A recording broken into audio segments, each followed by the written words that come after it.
probably be some pain with the contractions, sure, but it won't be anything like trying to fight gravity and giving birth on your back. The difference is night and day.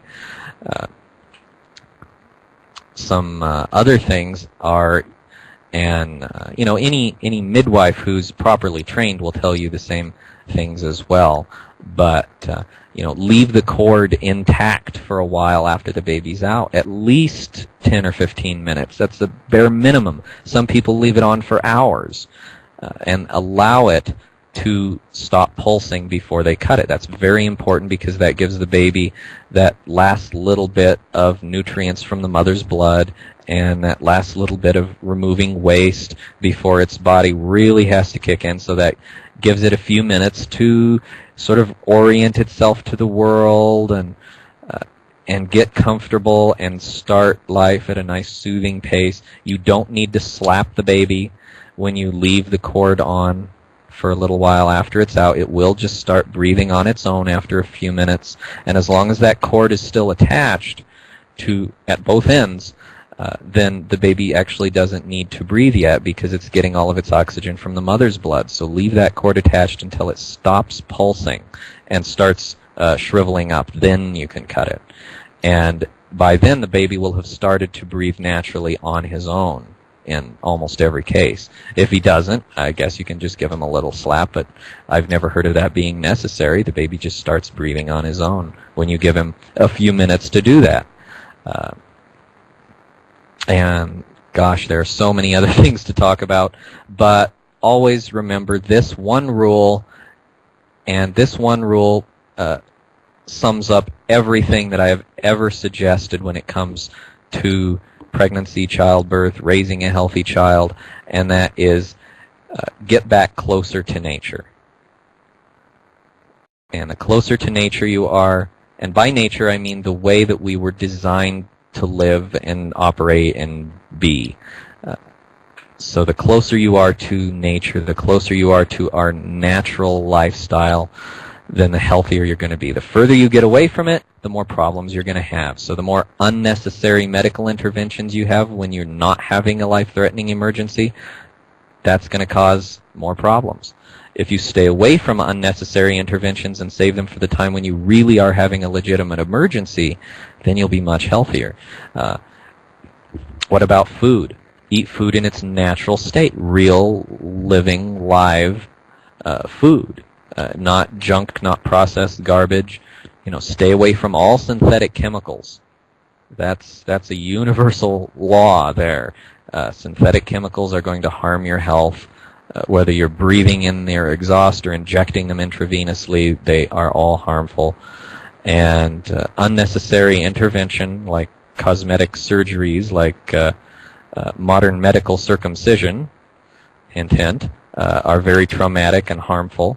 And by the way, modern medical circumcision is very different from the kind used in the Old Testament. So I want to point that out.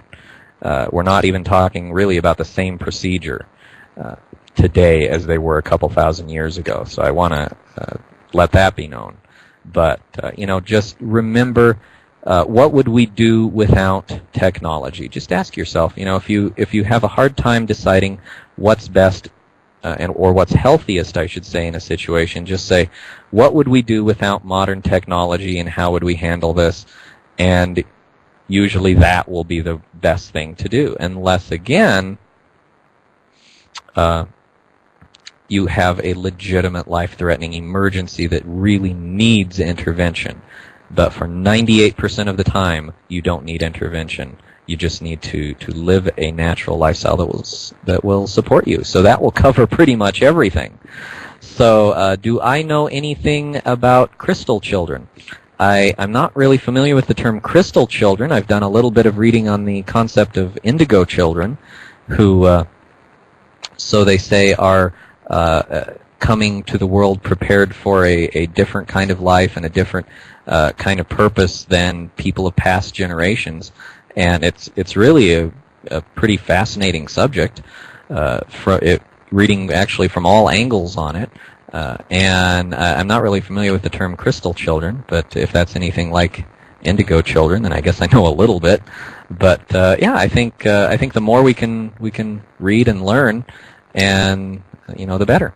And I usually like to read from both sides of an issue, and then, especially if I'm trying to make a decision, I'll say, all right, what are all the arguments for this course of action? And what are all the arguments against it? And then I'll have a little debate with them in my mind. And then I'll see, okay, who it really has the best arguments that make the most sense, that are the most natural, that agree with my philosophy of health and healing, that my gut is also telling me, go for it in this direction. And so I like to look at things from all angles. But that's a really interesting topic. And children do seem to have very different temperaments today than when I was growing up. And I work with children in my church, in the children's ministry at my church, so I see a lot of kids. And they are very different from when I was growing up, in personality and in the way, not just the vernacular and the way they talk and the cartoons they talk about, but they really seem to be have a very different temperaments and personalities than when I was growing up. So I think there is something to this, that people are coming prepared for a different purpose. I think that's entirely reasonable. So, okay, we're a bit over time, and we need to be going. So, I will say thank you so much for joining us today, and it's been awesome talking with you as always. And I hope you'll come back and join us again next week for more wonderful healing tools and keys to good health. I love these things. They always remind